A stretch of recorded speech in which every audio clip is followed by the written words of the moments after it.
This is the Biz News Podcast, one-on-one conversations with experts in business and personal development. Fortitude, confidence, boldness, decision-making. Sort of sounds like a situation wanted ad from Braveheart. But no, this is not that of a Scottish rebel of 700 years ago. It's part of the mix that Scott Mautz says is needed in today's leaders, whether in business or elsewhere. Mr. Mautz speaks from personal experience. He's a former Procter Gamble executive who ran 4 of the company's largest multi-billion-dollar businesses, and he's also author of 3 best-selling books. He joins us for this episode of Bizgnus Interviews with tips and examples that can help make you a stronger leader. What are the key characteristics of a mentally strong leader? Yeah, I'll start, Doug, with the definition of mental strength, so then people will understand what flows from there. But mental strength is the ability to regulate your emotions, your thoughts, and your behaviors productively, even in adversity, and I would argue especially in adversity. As I shorthand it, it's how we manage internally so we can lead better externally. And we know, most of us know, that we have to succeed in life and at work. If you want to, you have to be able to regulate all of that, but it's really, really hard to do it. So the core characteristics, to your question, of the people that do it well are the ones that manage 6 core mental muscles in particular, the 6 mental muscles that equate to mental strength, which are fortitude, confidence, boldness, decision-making. They're decisive and make high-quality decisions. They have intense goal focus, and they have a great messaging muscle, meaning they're able to stay positive. And even in the face of negativity, they can stay engaged and positive-minded, so they send out a positive message to the troops. So those 6 core mental muscles, when they're exhibited well, and they're all strong, and they're all operating in tandem, that is a telltale sign that we have a mentally strong leader on your hands. Well, from your coaching experience and your research into all of this over the years, which of those are just natural? You see people, they're naturally that way, and which are things they have learned? Yeah, I think all of them for sure, Doug. It's a great question. They can all be learned. If there's one that tends to come more naturally than others, it tends to be confidence, and it's often based on how someone was raised, the environment they're put in. Some people seem to be drawn more naturally to confidence than others. But here's the thing, as with all the mental muscles, guess what happens if you stop going to the gym, Doug? Your muscles just kind of wither away. So even if confidence comes natural to you, all it takes is one major setback and your confidence can start to spiral down. So just like your physical muscles, the mental muscles require strengthening and building and dedication to that over time, constantly exercising them, which, by the way, you can do with all the tools I've built into the book, The Mentally Strong Leader. Well, I was going to ask, what type of tools are they? Because we're not going to the physical gym and using those devices of torture that the Inquisition wishes they had had. Yeah, they're all based, and this is, I think, an important underlying point of the mentally strong leader. The subtitle is Build the Habits to Productively Regulate Your Emotions, Thoughts, and Behaviors. And therein lies the key, Doug. I mentioned earlier that we all know that to be mentally strong, that you have to self-regulate, but that's really, really hard to do that. So the help is in the habits that you form. And habits, essentially, at their core, if you think about habit building science, which I have been for almost 3 decades, they're repetitions.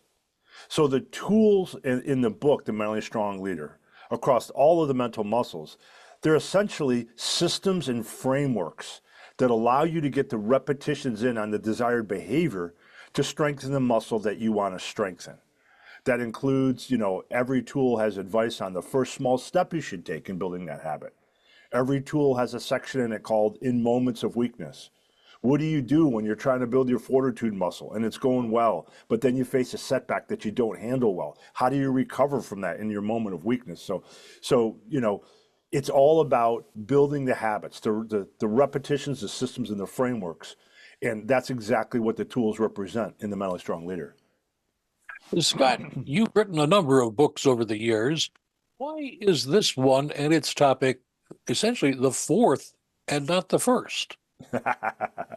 I think because it's been a 3-decade journey, Doug, in trying to discern what exactly it is that makes great leaders great versus just people who were put in leadership positions.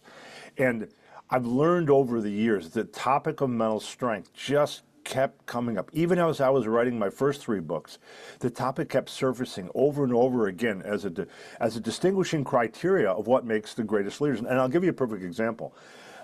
While I was writing my prior book, Leading from the Middle, I was conducting a study with this next book in mind, The Mentally Strong Leader. And I conducted one study in particular that was very telling. I asked over 3,000 executives, and I've done this multiple times now, one question.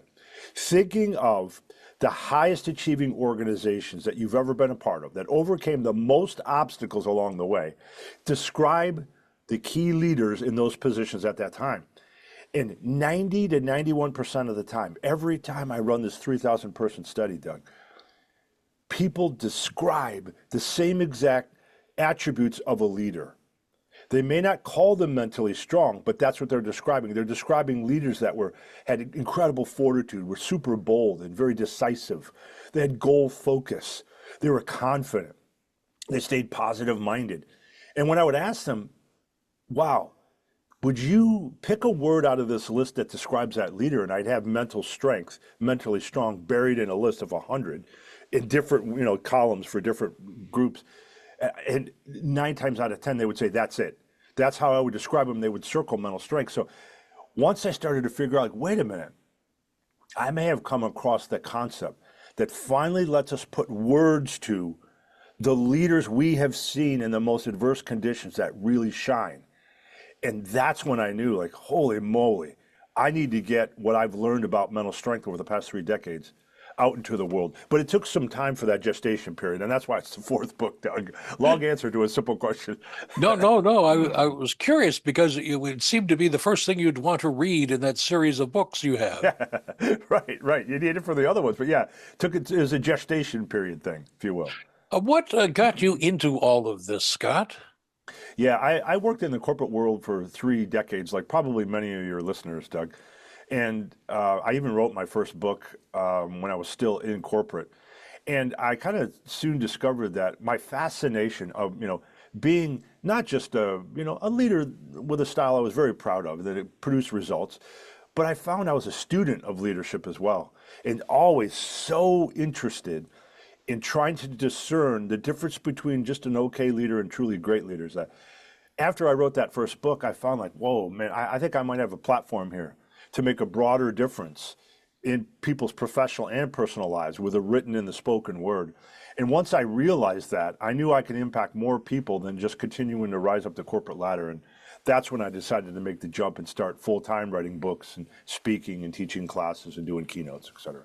It sounds like you have tapped the mother lode, but is there something else you suspect is back down that last corridor of that deep, dark mine?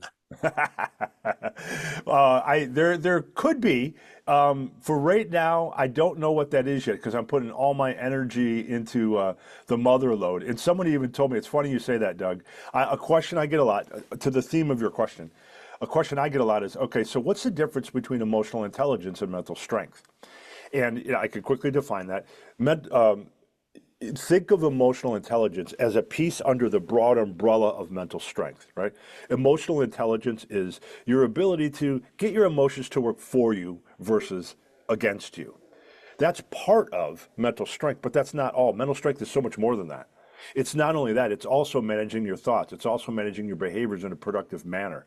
It's creating the habits that allow you to be more decisive, to be more focused in your goal, all to help you better self-regulate the things you need to truly achieve that have been most correlated and linked with achievement.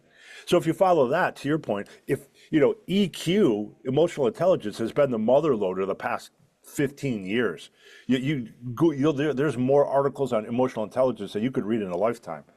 And now I believe I found a concept that goes above emotional intelligence, I really do believe this is going to become the next emotional intelligence in terms of how often it's talked, how much it's studied. I think you're going to see a lot of authors quickly following the lead here of what I think is a very important science. So I do think I've struck the mother lode, and I'm going to be really trying to serve people on this topic for quite some time now. Well, Scott, we'll have to get you a pickaxe and perhaps a shovel. You're close enough to mother lodes in San Diego. You might be able to find something out there. Yeah, that's right. Where can our listeners and viewers get more information? I bet you've got a website. Hey, you know what? Isn't that how this world works? They can find me at scottmautz.com, SCOTTMAUTZ.com. You can learn about my keynotes, all the training I do. I do tons of courses on LinkedIn Learning, all the workshops I do, my books. And I put together a gift for your listeners today, Doug. If they go to scottmautz.com/mentally strong gift, no space between that, they can download a free 60-page PDF that includes a mental strength self-assessment, so they can determine how mentally strong are they and which of the 6 core mental muscles do they need to work on. And then it lines them up. It also includes prompts to help them get the most out of the book, The Mentally Strong Leader. So they can get that free 60-page PDF again at scottmautz.com/mentally strong gift. Scott, we thank you for that. But what would you like to add that we have not discussed yet in this short session? I think, honestly, Doug, just that I don't want people to feel intimidated by the concept of becoming mentally stronger. The opposite of mentally strong is not mentally weak. We all have a baseline that we can build from. It just starts with understanding and self-assessing yourself. Where do I stand truly on mental strength, if I'm honest with myself? Which muscles do I need to build? And then using the book, The Mentally Strong Leader, to create your own custom-tailored mental strength training program. You can do this. I've taught so many thousands already, and I've seen the impact it can have, and I don't want your listeners to be intimidated by the pursuit of it.